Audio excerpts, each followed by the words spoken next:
Bom dia, boa tarde, boa noite, boa madrugada. Independente da hora que você está assistindo, seja bem-vindo. E comenta aí, de qual cidade você está vendo essa história. E se essa história apareceu para você, é porque ela merece ser ouvida. Então, já se inscreve no canal para não perder mais nenhuma como essa. O sol nascia devagar sobre a terra vermelha quando abri os olhos pela 1000ª vez, sem vontade de levantar. O barulho do vento batendo a janela de madeira contra o batente havia me acordado de novo. A mesma janela que prometi consertar há 3 meses, desde que as chuvas de março afrouxaram a dobradiça. Mas o que mais doía não era o barulho, era o silêncio que vinha depois. Meu nome é João, tenho 42 anos e vivo sozinho numa fazenda de 400 alqueires no interior de Goiás, a 2 horas de terra batida da cidade mais próxima. Já fui casado, já fui pai, já fui filho. Hoje sou apenas o homem que acorda antes do galo cantar e dorme muito depois que as estrelas se apagam, carregando dentro do peito um peso que nem eu sei mais como nomear. A fazenda já foi próspera. Meu pai construiu estes galpões com as próprias mãos. Plantou os primeiros pés de manga que hoje sombreiam a casa, cavou o poço que ainda jorra água limpa. Quando ele morreu, há 7 anos, eu ainda tinha Maria ao meu lado e o menino correndo pelo terreiro, espantando as galinhas com gargalhadas que ecoavam pelos cantos mais silenciosos da propriedade. Naquele tempo, o trabalho tinha sentido. Cada cerca consertada, cada bezerro nascido, cada saca de milho colhida eram passos em direção a um futuro que a gente construía junto. Hoje, metade dos galpões está vazia. O curral, que antes abrigava 50 cabeças de gado, mal sustenta 15. As máquinas que meu pai comprou usadas e que eu mantive funcionando com gambiarra e teimosia, agora descansam embaixo de lonas furadas, esperando um conserto que talvez nunca venha. Não é falta de dinheiro. Ainda tenho o suficiente guardado para mais alguns anos. É falta de vontade, é falta de razão. A casa onde vivemos os 3, eu, Maria e o pequeno Pedro, hoje ecoa vazia. 3 quartos, uma sala grande com sofá de couro rachado, uma cozinha onde o fogão a lenha ainda aquece as manhãs frias de julho. As panelas de Maria continuam no mesmo lugar, limpas e organizadas como ela gostava. As roupinhas do Pedro, que ela bordava à mão nas tardes de domingo, estão guardadas no armário do quarto que ele nunca mais vai ocupar.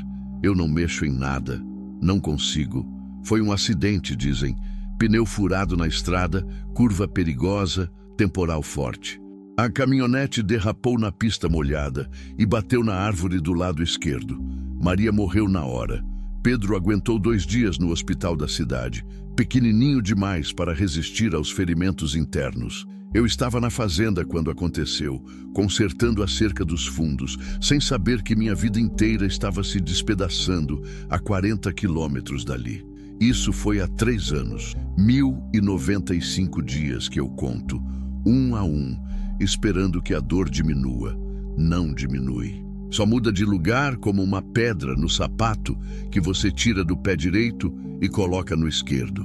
Às vezes, acordo pensando que vou ouvir a voz da Maria chamando para o café. Outras vezes, fico esperando o Pedro aparecer na porta do quarto, reclamando que teve pesadelo e quer dormir na nossa cama. Mas só encontro o silêncio, sempre o silêncio. A rotina me mantém de pé. Acordo às 5, tomo café preto sem açúcar, alimento os bichos que sobraram. 2 vacas leiteiras, a mimosa e a branquinha. 1 dúzia de galinhas, 3 cavalos que mais servem de companhia que de trabalho. Verifico a bomba d'água, examino as cercas próximas, cuido da pequena horta que Maria plantou e que eu insisto em manter viva, mesmo que seja só para mim. As tardes são as piores. É quando o trabalho acaba e sobra tempo demais para pensar. Sento na varanda da frente, que dá vista para a estrada de terra que serpenteia entre os morros cobertos de cerrado, e fumo um cigarro atrás do outro até o sol se esconder atrás das árvores. As cigarras cantam alto no calor de outubro, novembro. Os cavalos pastam devagar na sombra das mangueiras. O vento balança as folhas secas que se acumularam no terreiro desde a última vez que me dispus a varrê-lo. É bonito, eu sei.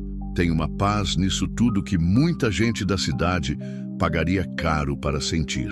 Mas para mim, a paz virou prisão. Cada canto desta fazenda conta uma história que dói lembrar. Ali, na sombra daquela árvore, o Pedro aprendeu a andar. Naquela janela da cozinha, a Maria costumava acenar quando eu voltava do pasto. Naquele galpão do fundo, os três pintamos uma parede inteira de azul num domingo de brincadeira que virou reforma. As pessoas da cidade ainda aparecem de vez em quando. Seu Benedito, que tem a fazenda vizinha a 15 quilômetros, traz notícias e oferece ajuda. Dona Rosa, que cuida da igreja, insiste para eu ir às missas de domingo. O veterinário, Dr. Paulo, passa para ver os animais e sempre pergunta se estou precisando de alguma coisa. Todos são gentis, todos compreendem minha dor, mas ninguém entende realmente o que é acordar todos os dias numa casa cheia de fantasmas. Por isso, comecei a sair mais. Não para a cidade, lá é pior. Todo mundo fica com aquela cara de pena, falando baixo como se eu fosse quebrar. Saio para os cantos mais afastados da propriedade, para as trilhas que meu pai abriu décadas atrás e que hoje só eu conheço. Levo um dos cavalos, geralmente o Trovão, um alazão velho que parece entender meu humor silencioso. Percorremos as divisas, verificamos os marcos, cuidamos das aguadas naturais onde o gado ainda bebe. Esses passeios se tornaram minha terapia. É nos cantos mais desertos da fazenda que consigo pensar sem que a dor seja insuportável. Ali, longe da casa, longe dos objetos que trazem lembrança, consigo respirar fundo e tentar imaginar um futuro. Não consegui ainda, mas pelo menos consigo imaginar um presente diferente. Foi numa dessas voltas, numa tarde de dezembro, quando o calor apertava e as nuvens se acumulavam no horizonte, prometendo chuva, que minha vida mudou de novo. Eu não sabia ainda, mas estava prestes a encontrar alguém que me ensinaria que o coração, mesmo depois de partir em 1000 pedaços, ainda pode aprender a bater por outra pessoa. Era uma quinta-feira. Lembro bem porque na quinta sempre vou até o pasto dos fundos verificar a nascente que alimenta o bebedouro automático. O caminho até lá é longo, quase 1 hora a cavalo. Passa por 3 porteiras e corta uma faixa de cerrado fechado onde só os animais fazem trilha. O sol estava a pino quando saí de casa. Trovão parecia mais disposto que o normal. Talvez porque há dias não saíamos para um passeio longo. Levei uma garrafa d'água, um pedaço de queijo que seu Benedito havia trazido e o chapéu de couro que uso desde garoto. O calor prometia apertar. O trajeto começou normal. Primeira porteira aberta, gado espalhado na sombra das árvores, capim ressecado pelo dezembro sem chuva. A segunda porteira teve que forçar. A madeira inchou com a última chuvarada de novembro e agora emperra no batente. Anotei mentalmente para voltar com a serra e ajustar. São esses detalhes pequenos que mantêm uma propriedade funcionando. Meu pai sempre dizia: fazenda é como casamento, João. É no dia a dia que se cuida. Depois da segunda porteira, o caminho fica mais selvagem. A estrada de terra vira trilha de gado. As árvores se fecham dos 2 lados. E há trechos onde é preciso abaixar a cabeça para não bater nos galhos. É bonito, mas é um bonito meio solitário, meio esquecido. Durante os 20 minutos que leva para chegar à terceira porteira, não se ouve nada além do barulho dos cascos do trovão na terra seca, do couro da sela rangendo e das cigarras cantando lá no alto. Foi quando avisei a terceira porteira que Trovão parou de repente. Empacou, levantou as orelhas, esticou o pescoço e ficou ali parado, atento a alguma coisa que eu ainda não havia percebido. Conheci esse cavalo desde potro, e quando ele faz isso, é porque tem algo diferente no ar. Que foi, velho? Acariciei o pescoço dele, tentando entender. Então ouvi, ou melhor, senti. Era um gemido baixo, quase um sussurro, vindo de algum lugar à frente. Som de gente, som de dor. Desci do cavalo e amarrei ele numa árvore próxima. Caminhei devagar, pisando nas pontas dos pés para não fazer barulho, até que vi. Eram duas figuras ao lado da estrada. Uma delas estava de pé, de costas para mim, mexendo em algo no chão. A outra estava caída, imóvel. De longe, parecia uma cena de acidente. Talvez alguém tivesse passado mal. Talvez uma moto tivesse quebrado. Mas conforme me aproximei, os detalhes foram ficando mais claros e mais perturbadores. A pessoa de pé era um homem de meia idade, cabelo grisalho, vestido com calça social e camisa que já havia sido branca. Estava agachado sobre uma jovem que jazia no chão.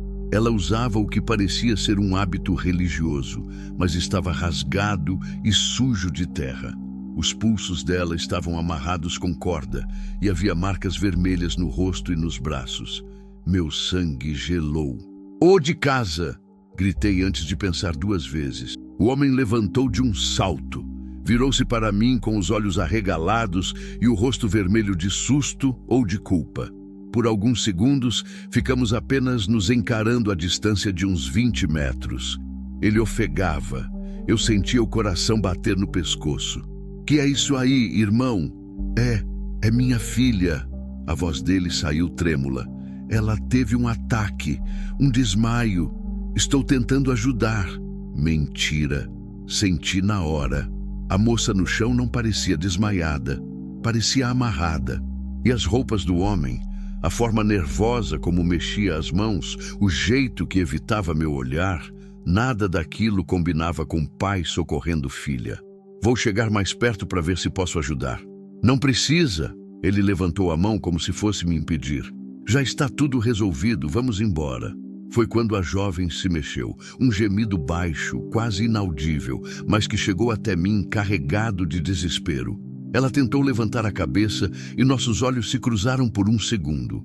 Vi medo ali, medo puro. Não pensei, acelerei o passo na direção deles. O homem entrou em pânico, começou a falar rápido, atropelando as palavras. "Ela é problemática, entende? Doente da cabeça, fugiu do convento, andou fazendo coisa errada. Estou levando de volta para o próprio bem dela." Cheguei perto o suficiente para ver melhor a jovem. Não devia ter mais que 20 e poucos anos. O hábito religioso estava não só sujo, mas rasgado em vários pontos. Os pulsos amarrados com corda grossa já estavam roxos de tanto tempo sem circulação. A boca estava ressecada, rachada. Havia marcas de dedos no pescoço dela. Aquilo não era doença mental, era violência. "Desata as cordas." Minha voz saiu mais grossa que o normal. "Como é que é?" Eu disse: "Desata as cordas, agora." O homem recuou um passo, calculando as opções. Eu era maior que ele, mais novo, e estava visivelmente disposto a brigar se fosse necessário. Mas havia algo nos olhos dele, uma determinação meio fanática, meio desesperada, que me disse que aquela situação podia escalar rapidamente. "Você não entende." Ele tentou soar autoritário. "Ela é uma decepção para Deus, uma vergonha para a família. Precisa pagar pelo que fez."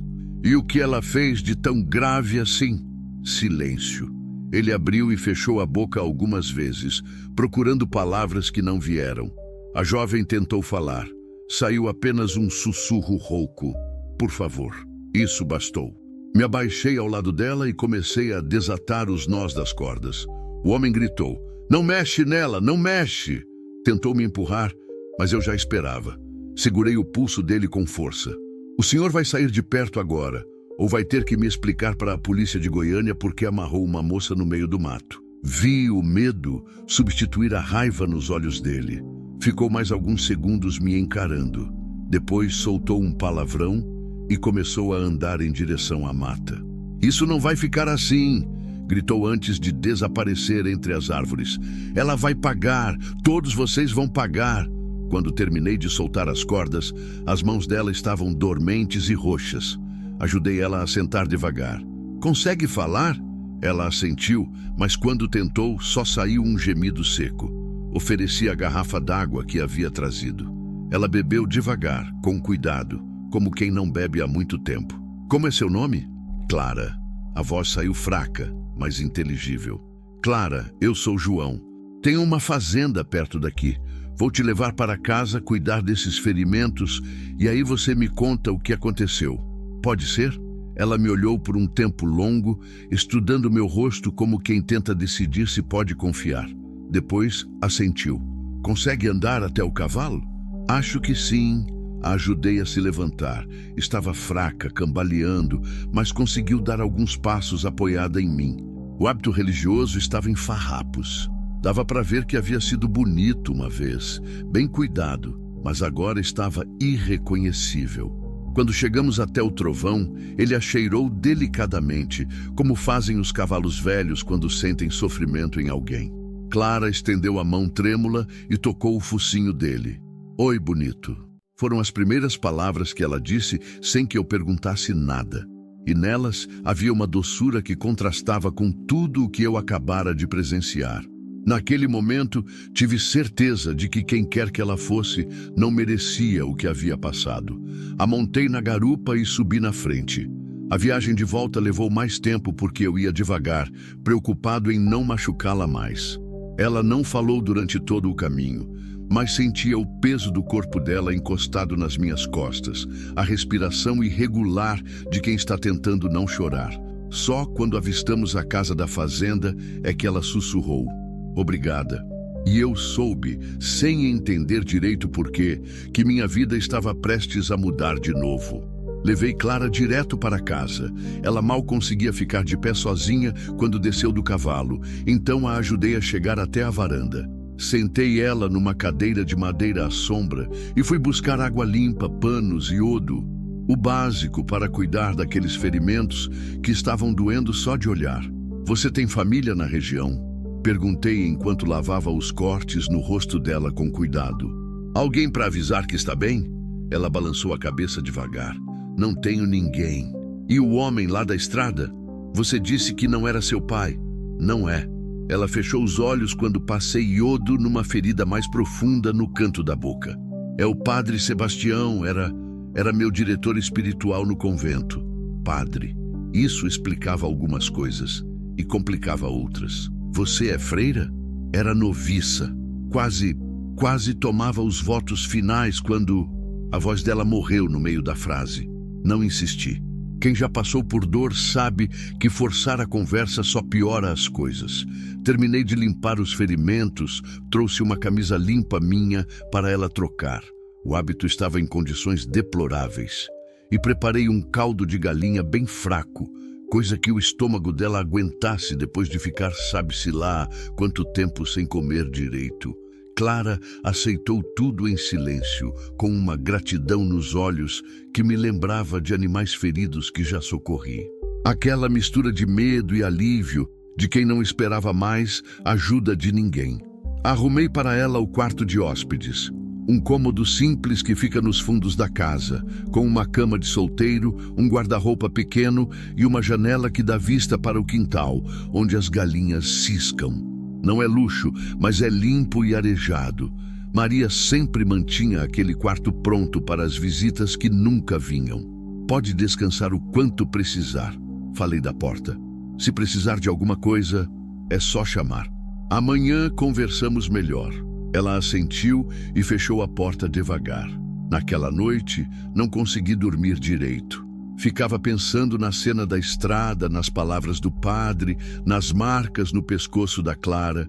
Que tipo de coisa uma noviça pode fazer para ser tratada daquele jeito por um homem que deveria protegê-la?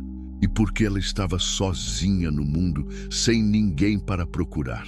De madrugada, ouvi um barulho vindo da cozinha. Levantei devagar e encontrei Clara sentada à mesa tomando água. Havia chorado, os olhos estavam vermelhos e inchados. Não conseguiu dormir? Pesadelo. Ela enxugou o rosto com as costas da mão. Desculpa se te acordei. Não acordou nada. Também estava acordado. Sentei na cadeira em frente a ela. A cozinha ficava ainda mais silenciosa de madrugada. Só se ouvia o tic-tac do relógio de parede que Maria havia ganhado da mãe dela. Você quer contar o que aconteceu? Clara ficou um tempo olhando para as próprias mãos. Quando começou a falar, a voz saía baixa, quase um sussurro. Entrei para o convento aos 17 anos. Minha família não era uma família boa. Meu pai bebia, batia na minha mãe, batia em mim. Quando apareceu a oportunidade de ir para as irmãs, foi como um presente de Deus. Ela parou, bebeu mais água. Durante 4 anos fui feliz lá, ou pensei que fosse. Cuidava das crianças do orfanato, ajudava na escola, rezava, estudava. O padre Sebastião era quem orientava a gente espiritualmente e eu confiava nele. Senti o estômago se contrair. Já podia imaginar aonde a história ia dar. Uns 6 meses atrás, ele começou a me chamar para conversas particulares. Dizia que eu era especial, que Deus tinha planos especiais para mim. No começo, achei que era normal, mas depois ele começou a me tocar. A voz dela tremeu. Tentei resistir. Falei para a Madre Superiora, mas ela não acreditou. Disse que eu estava imaginando coisas, que estava sendo tentada pelo demônio. Quando tentei me afastar, ele ficou bravo. Disse que se eu contasse para alguém, ia inventar que eu havia seduzido ele, que ia espalhar que eu não era pura, que era uma prostituta disfarçada de noviça. Clara começou a chorar baixinho. Semana passada, ele tentou me forçar. Consegui fugir, mas ele falou para toda a comunidade que eu havia tentado seduzi-lo. Me expulsaram. Disse que eu era uma vergonha, que estava possuída. Minha família não quis me receber de volta. Não tenho lugar para ficar, não tenho dinheiro, não tenho nada. E hoje na estrada, ele me encontrou na rodoviária de Goiânia. Disse que ia me levar para um lugar onde eu pudesse me arrepender dos meus pecados. Me amarrou e me jogou na caminhonete. Achei que ia me matar. Ficamos em silêncio por uns minutos. Eu tentando processar toda aquela história. Ela tentando parar de chorar. Clara, você tem certeza de que não tem nenhum parente, nenhum amigo que possa te ajudar? Tenho certeza. E mesmo que tivesse, ela me olhou nos olhos. Quem vai acreditar em mim contra um padre respeitado? Todo mundo na cidade conhece ele. Vai na missa dele, confia nele. Eu sou só uma moça que foi expulsa do convento. Para eles, eu sou a culpada. Tinha razão. Conheço o interior suficiente para saber que padre é autoridade que não se questiona. Principalmente quando a acusação vem de uma jovem sozinha no mundo. Você pode ficar aqui o tempo que precisar. As palavras saíram da minha boca antes que eu tivesse tempo de pensar direito nelas. Clara me olhou surpresa. Não posso aceitar. Você nem me conhece. E se o padre Sebastião descobrir onde estou, ele não vai descobrir. A fazenda é grande, isolada, e eu sei me defender. Por que você faria isso por mim? Boa pergunta. Por que eu faria isso? Eu estava vivendo minha própria dor, meu próprio luto. Não precisava dos problemas de mais ninguém, mas havia algo na história dela, na forma como havia sido abandonada por todos que deveriam protegê-la, que mexeu com alguma coisa dentro de mim, porque todo mundo merece uma chance de recomeçar. Clara me olhou por um longo tempo. Depois assentiu. Obrigada, João. Prometo que não vou dar trabalho. Vamos estabelecer algumas regras então. Você ajuda nos afazeres da casa e da fazenda dentro do que conseguir. Eu te ensino o que não souber. Em troca, tem teto, comida e segurança. Quando se sentir pronta para seguir vida, você vai. Sem cobrança, sem pressão. Está bem. E Clara, sim, você não é culpada de nada. Não importa o que esse padre falou, o que as freiras falaram, o que sua família falou. Você foi vítima. E aqui, você é bem-vinda. Foi a primeira vez que vi ela sorrir desde que a encontrei. Um sorriso pequeno, meio tímido, mas verdadeiro. Naquela madrugada, pela primeira vez em 3 anos, não me senti completamente sozinho na minha própria casa. Os primeiros dias foram estranhos. Eu estava acostumado com o silêncio total da casa, com o ritmo solitário das minhas atividades. De repente, havia alguém mais ali. Clara se movia pela casa como um fantasma, silenciosa, discreta, sempre tentando não incomodar. Acordava antes de mim, arrumava a cozinha, preparava café. Quando eu voltava do trato dos animais, encontrava a mesa posta e a comida pronta. No início, tentei protestar. Você não precisa fazer isso tudo. Ainda está se recuperando. Preciso me sentir útil. Era sempre essa a resposta dela. Clara havia perdido muito peso durante o tempo que passou à mercê do Padre Sebastião. As roupas que emprestei ficavam grandes nela, e eu podia ver como os pulsos ainda estavam marcados pelas cordas. Mas aos poucos, com comida regular e cuidado médico básico, ela foi melhorando. Estabelecemos uma rotina. De manhã, eu cuidava dos animais enquanto ela arrumava a casa e preparava o almoço. À tarde, saíamos juntos para as tarefas da fazenda, consertar cercas, verificar as pastagens, cuidar da horta. Clara tinha mãos hábeis e aprendia rápido. No convento, havia trabalhado na cozinha e no jardim, então entendia de plantas e de organização. As conversas vinham aos poucos, nunca forçadas, sempre no ritmo dela. Como você aprendeu a fazer isso? Ela perguntou numa tarde, me vendo consertar o motor da bomba d'água.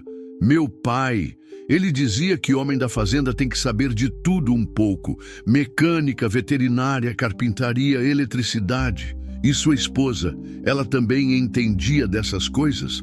Foi a primeira vez que alguém perguntou sobre Maria de uma forma natural, sem aquele tom de pena que me irritava tanto. Maria entendia de gente, sabia conversar com qualquer um, fazer todo mundo se sentir bem-vindo. Era ela quem recebia os vizinhos, organizava as festas da fazenda, cuidava dos relacionamentos. Eu sempre fui meio bruto para essas coisas. E seu filho, Pedro, tinha 8 anos quando aconteceu. Era danado, vivia correndo atrás dos bichos, queria aprender tudo ao mesmo tempo. Maria dizia que ele puxou a mim na teimosia e a ela na tagarelice. Clara ficou quieta por um tempo, me ajudando a passar a chave inglesa nas porcas. Deve ser muito difícil estar aqui sozinho, cercado de lembranças. Mas também é tudo o que me sobrou deles. Ela entendeu. Não tentou consolar, não falou frases prontas sobre tempo curar feridas. Apenas assentiu e continuou me ajudando. Foram conversas assim, pequenas e verdadeiras, que construíram nossa amizade. Clara me contou sobre a vida no convento, às 5 horas da manhã para a oração matinal, o trabalho no orfanato, as aulas de catecismo que dava para as crianças da comunidade. Falou das outras noviças, da Madre Superiora, severa, mas justa, dos momentos de paz na capela pequena onde costumava rezar sozinha. Você sente falta? Perguntei uma noite depois do jantar. Estávamos na varanda tomando café e ouvindo os grilos cantar. Da vida religiosa? Sim e não. Ela pensou um pouco antes de continuar. Sinto falta da simplicidade, da rotina, da sensação de ter um propósito, mas não sinto falta da rigidez, das regras que não fazem sentido, da forma como tratavam quem era diferente. Diferente como? Qualquer coisa que fugisse do padrão. Irmã Marta, que tinha vindo do Nordeste e falava com sotaque forte. Irmã Conceição, que tinha dificuldade para aprender latim. Eu, que fazia perguntas demais durante as aulas de teologia. Que tipo de perguntas? Clara sorriu, um sorriso com um pouquinho de malícia. Perguntas como: se Deus é amor, por que há tanta gente sofrendo no mundo? Se todas as religiões pregam a bondade, por que se odeiam tanto? Se Jesus acolhia prostitutas e cobradores de impostos, por que a igreja exclui pessoas que amam de forma diferente? Ri, apesar de tudo. Imagino que essas perguntas não eram bem-vindas. Não eram. Madre Imaculada dizia que eu tinha espírito de questionamento excessivo e que isso era perigoso para minha vida espiritual. E você concorda? Hoje, eu acho que questionar é a coisa mais espiritual que existe. Como a gente pode ter fé verdadeira se nunca pôs essa fé em dúvida? Eram conversas que durariam até tarde. Falávamos sobre Deus, sobre dor, sobre o sentido das coisas. Clara tinha uma inteligência aguçada e uma forma de ver o mundo que me fazia pensar em ângulos que eu nunca havia considerado. Às vezes, discordávamos completamente, mas sempre com respeito. Você ainda reza? Perguntei uma noite. Sim, mas diferente. Antes rezava porque era obrigação, porque estava na programação do dia.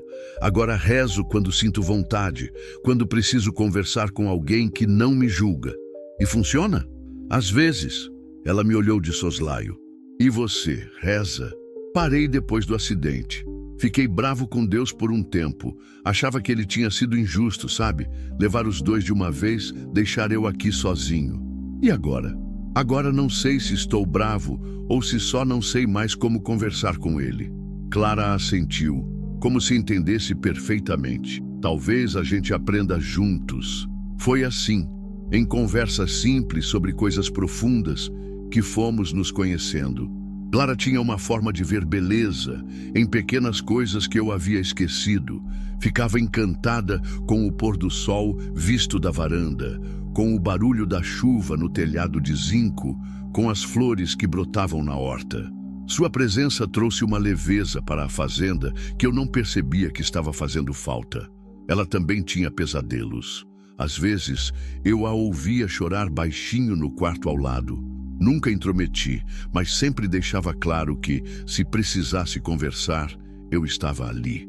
Uma noite ela apareceu na cozinha às 3 da manhã, tremendo. Sonhei que ele tinha me encontrado. A voz saía entrecortada. Que tinha vindo atrás de mim. Foi só um sonho, Clara. Você está segura aqui. E se ele descobrir onde estou? E se vier atrás de mim? Peguei uma cadeira e sentei ao lado dela. Escuta bem o que vou te falar. Eu conheço homens como esse padre. São covardes. Só atacam quando têm certeza de que podem ganhar, quando a vítima está sozinha e vulnerável. Ele não vai vir aqui porque sabe que aqui tem alguém disposto a defendê-la. Como você pode ter tanta certeza? Porque ele teve a chance de brigar comigo lá na estrada e preferiu fugir. Homem que bate em mulher sempre foge quando encontra outro homem disposto a dar a cara para bater. Clara me olhou nos olhos, procurando algum sinal de dúvida. Não encontrou. Obrigada, João, por tudo. Não precisa agradecer. A gente se ajuda, é isso. E era verdade. Sem que percebêssemos, havíamos criado uma parceria. Clara cozinhava melhor que eu, organizava a casa com uma eficiência que impressionava e tinha uma paciência infinita com os animais. Eu cuidava dos concertos, do manejo do gado, das decisões mais pesadas da fazenda. Juntos fazíamos o lugar funcionar de um jeito que não funcionava há muito tempo. Mas mais que isso, Clara estava me ajudando a voltar a ser humano. Há anos eu vivia no piloto automático. Acordar, trabalhar, comer, dormir. Com ela ali, voltei a prestar atenção nas coisas, no sabor da comida, no cheiro da terra depois da chuva, no som das galinhas ciscando no terreiro. Voltei a rir, ainda que pouco. Voltei a ter conversas de verdade. Ela também estava mudando. Os pesadelos diminuíram. O sorriso ficou mais frequente. A postura que antes era curvada como de quem espera pancada a qualquer momento foi se endireitando. Clara estava voltando a confiar no mundo. Foi numa tarde de janeiro, quando ajudávamos a vaca mimosa a parir, que percebi o quanto nossa dinâmica havia mudado. Trabalhávamos em sintonia, cada um sabendo o que o outro ia fazer antes mesmo de falar. Quando o bezerrinho finalmente nasceu, Clara gritou de alegria e me abraçou espontaneamente. Foi um abraço rápido, de euforia do momento, mas senti o calor do corpo dela, o cheiro do cabelo, a batida do coração acelerado. E pela primeira vez em 3 anos, senti algo que não era dor no peito. Clara percebeu também. Se afastou devagar, corando. Desculpa, eu... Não precisa se desculpar. Ficamos nos olhando por alguns segundos. Havia algo no ar, uma tensão diferente, não ruim, mas nova. Perigosa, talvez. João, ela começou a dizer algo, mas foi interrompida pelo barulho de um motor se aproximando. Caminhonete desconhecida subindo a estrada da fazenda.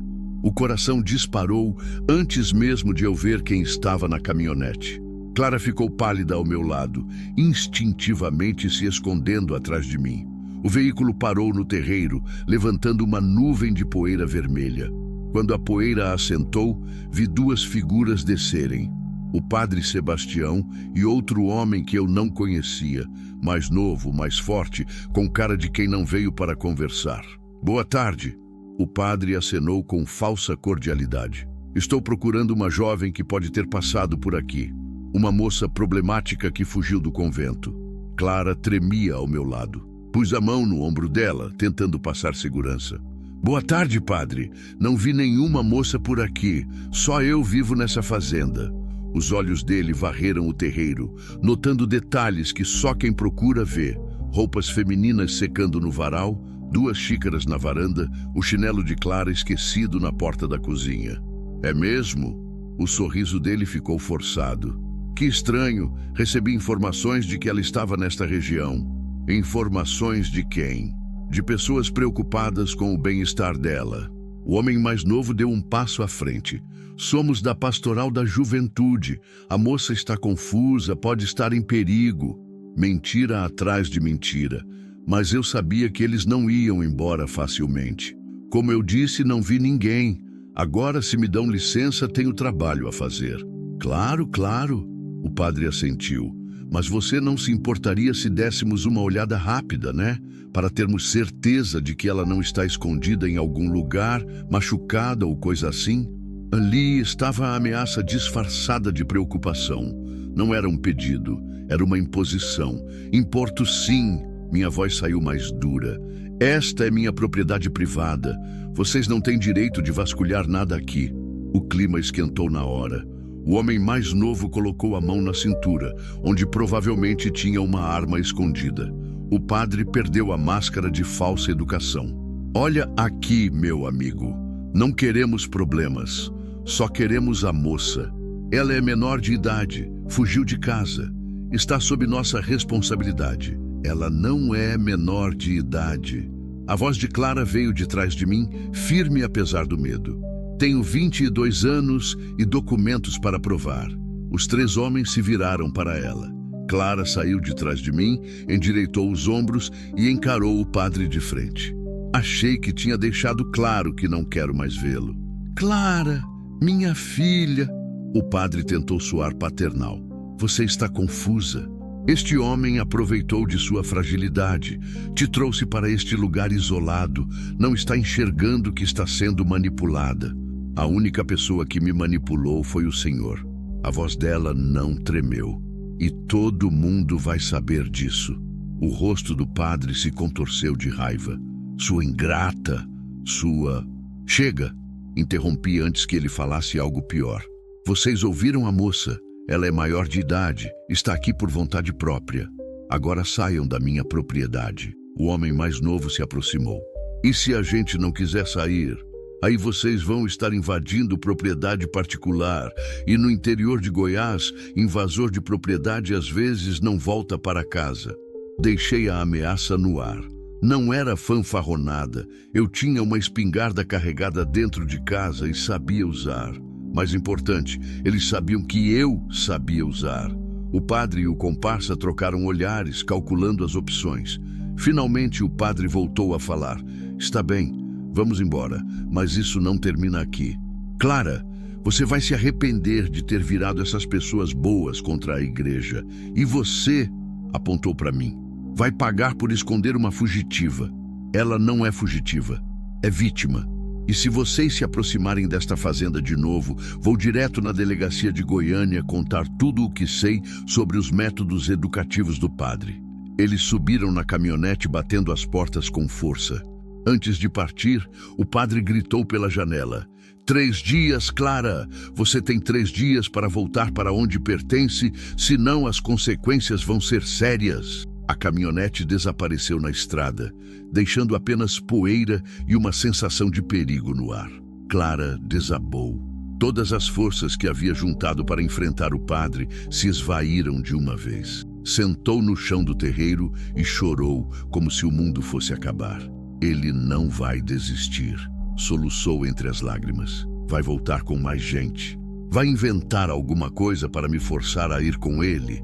Me abaixei ao lado dela. Escuta, Clara, ninguém vai te forçar a nada, não enquanto eu estiver vivo. Você não entende?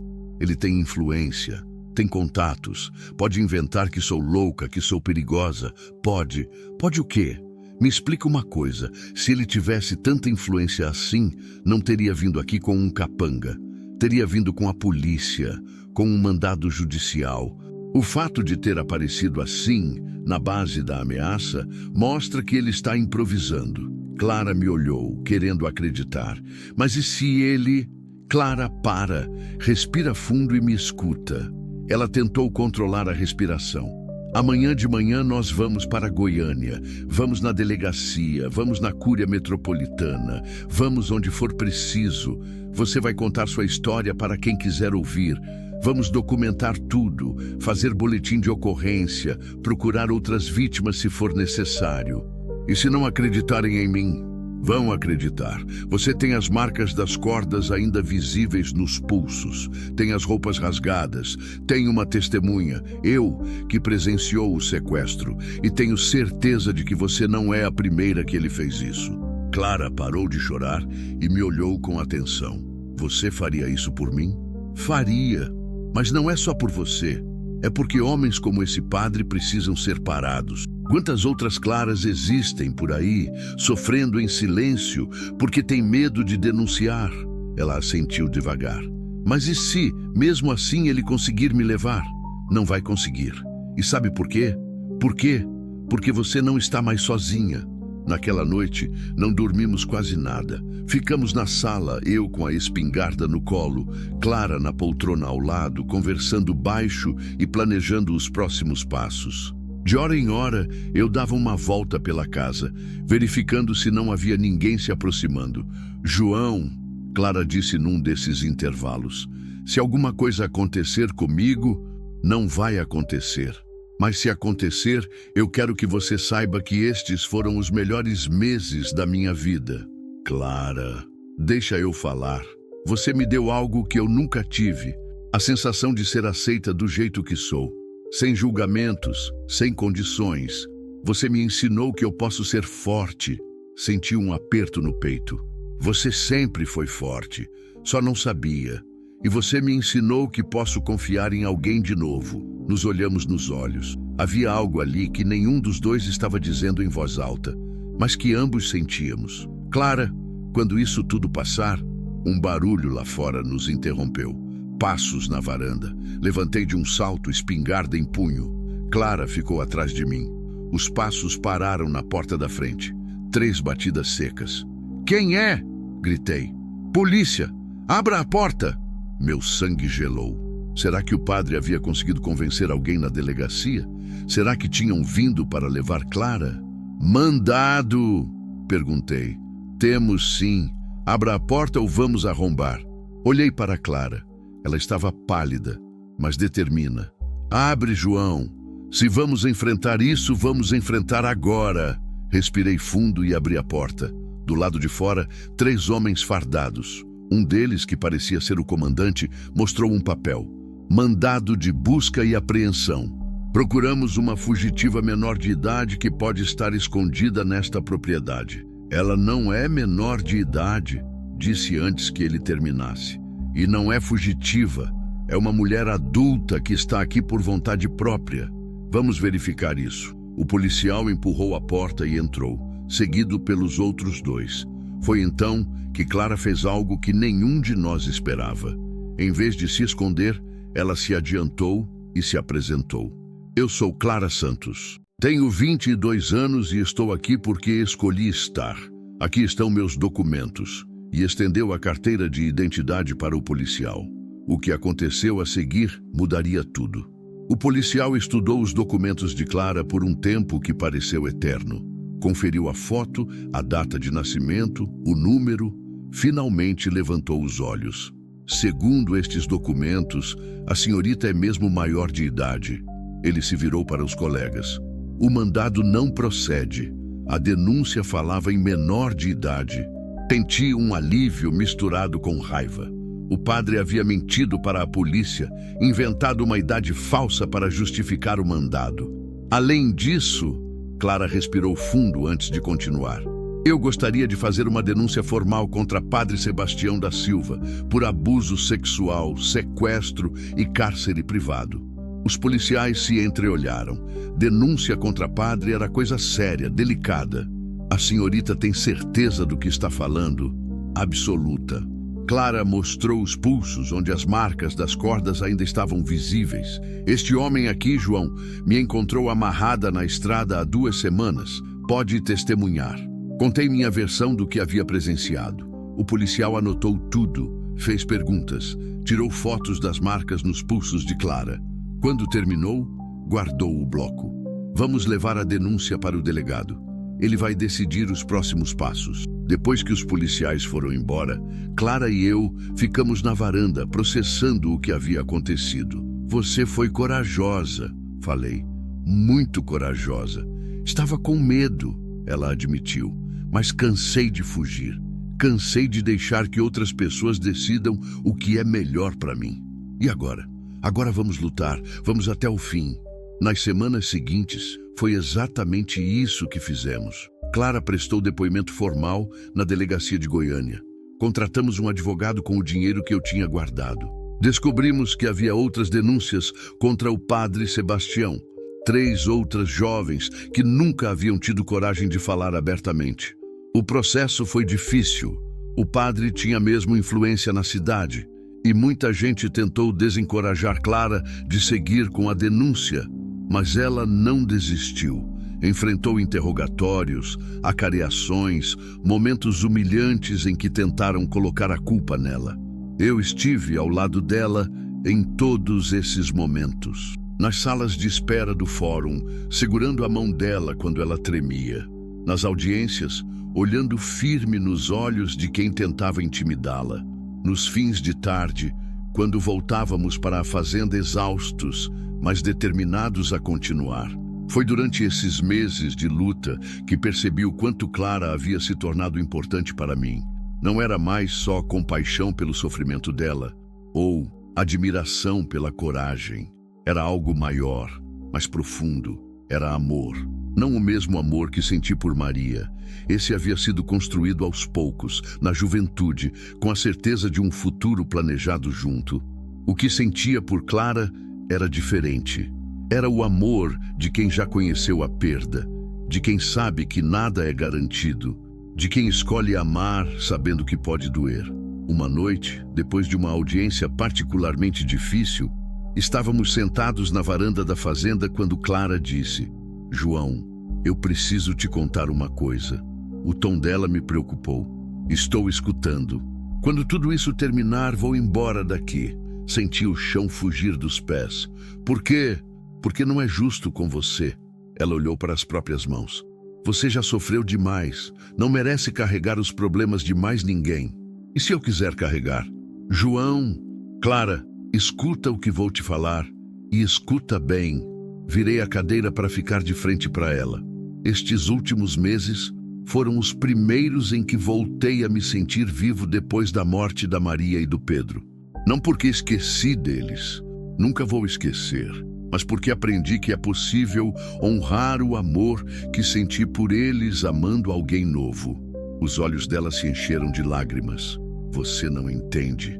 Eu sou uma mulher marcada. Onde quer que eu vá, vai ter gente lembrando do escândalo, da denúncia contra o padre. Não posso fazer você carregar isso também. Clara, você acha que eu me importo com o que os outros pensam? Você acha que depois de tudo o que passamos juntos, eu ligaria para a fofoca de cidade pequena? Mas não tem mais. A pergunta que eu quero fazer é outra. Que pergunta? Levantei da cadeira e me ajoelhei na frente dela. Clara Santos, você quer construir uma vida comigo? Aqui, nesta fazenda, longe de quem não nos entende, perto de quem nos aceita? Você quer me ajudar a plantar mais que milho e soja? Você quer me ajudar a plantar esperança? Ela me olhou por um longo tempo, lágrimas escorrendo pelo rosto. João, eu te amo. Te amo mais do que achei que fosse possível amar alguém. Mas tenho medo de estragar sua vida. Minha vida já estava estragada. Você que consertou. E se der errado? E se der certo? Clara sorriu no meio das lágrimas. Sim, sussurrou. Sim, Eu quero. Me levantei e a beijei. Foi um beijo salgado de lágrimas, mas doce de promessa. Um beijo que selou não só nosso amor, mas nosso compromisso de enfrentar juntos qualquer coisa que viesse. 6 meses depois, o padre Sebastião foi condenado a 8 anos de prisão. Clara ganhou a causa e, mais importante, ganhou de volta a dignidade e a paz. Casamos numa cerimônia simples na fazenda com apenas seu Benedito, Dona Rosa e o Dr. Paulo como testemunhas. Clara usou um vestido branco que ela mesma costurou, e eu usei o terno que havia comprado para o casamento com Maria, mas que agora simbolizava um novo começo. Hoje, 2 anos depois, a fazenda voltou a ter vida. Ampliamos o rebanho, reformamos os galpões, plantamos uma horta maior. Clara dá aulas de alfabetização para os filhos dos trabalhadores rurais da região, e eu voltei a sonhar com o futuro. Há 3 meses, ela me deu a notícia que eu não esperava mais ouvir na vida. Estamos esperando um bebê. Ontem, plantamos uma mangueira nova no terreiro. Clara disse que quando nosso filho tiver idade para subir nas árvores, aquela já vai estar forte o suficiente para aguentar uma criança. Olhei para ela, com a mão na barriga ainda pequena, falando sobre o futuro com a mesma certeza com que fala sobre o presente. E entendi algo importante. A dor da perda nunca desaparece completamente. Maria e Pedro sempre estarão em algum canto do meu coração. E está tudo bem assim. Mas a dor não impede o amor novo de nascer. Na verdade, quem já conheceu a perda sabe valorizar melhor o que tem. Naquela tarde de dezembro, quando encontrei Clara amarrada na estrada, eu pensava que estava salvando ela. Hoje sei que, na verdade, nós nos salvamos mutuamente. Ela me ensinou que é possível recomeçar sem esquecer o passado. Eu ensinei a ela que é possível confiar de novo, sem medo de se machucar. A fazenda não é mais um lugar assombrado por lembranças tristes. É um lugar onde o passado e o presente convivem em paz, onde a memória dos que se foram abençoa a felicidade dos que ficaram. E quando nosso filho nascer em maio, ele crescerá sabendo que nasceu do amor entre 2 pessoas que se encontraram no momento em que mais precisavam uma da outra. Crescerá sabendo que, às vezes, Deus coloca pessoas em nosso caminho não para completar nossa felicidade, mas para nos ensinar que a felicidade pode ser reconstruída quantas vezes for necessário. Ontem à noite, sentado na mesma varanda onde costumava fumar sozinho e contar os dias de solidão, Clara, ao meu lado, tecendo roupinhas de bebê, percebi que o silêncio havia mudado de qualidade. Não era mais o silêncio da dor, era o silêncio da paz. E pela primeira vez em anos, quando o vento bateu a janela da cozinha contra o batente, em vez de me lembrar do conserto que preciso fazer, me lembrei de levantar amanhã cedo para consertar. Porque agora tenho alguém por quem vale a pena consertar as coisas quebradas. Porque encontrei alguém que me ensinou que o amor verdadeiro não é aquele que impede a dor de chegar. É aquele que ajuda a transformar a dor em sabedoria, a solidão em companhia, o fim em recomeço. E quando nosso filho perguntar, um dia, como foi que nos conhecemos, vou contar que às vezes as melhores histórias começam nos piores momentos. Que às vezes é preciso estar completamente perdido para encontrar o caminho certo. E que o amor mais verdadeiro é aquele que nasce não da perfeição, mas da coragem de 2 pessoas imperfeitas que decidem se curar juntas. Esta é minha história. Esta é nossa história. E ainda estamos escrevendo o final.